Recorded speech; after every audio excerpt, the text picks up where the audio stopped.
dito ko po kinuha lahat yung pinagpaaral sa aking mga anak. Bali, ang anak ko pong dalawa, nurse. Pati tinik, kain. Walang natatapon. Ang pinakamabenta po sa amin ay yung bangus. Bali, pinapakyaw po yun lagi dito sa amin. Tsaka po yung sinaing na tulingan. Kasi yung sa iba, matigas.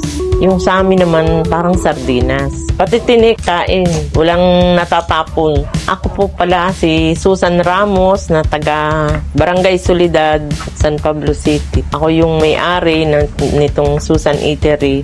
Nag-start po kami noong siguro mga 30 years na. Bali yung isang salang namin, minsan 15 kilos. Nauubos naman. Nilalagyan namin ng dahon kasi mahirap kuhanin yun pagka nagdikit-dikit.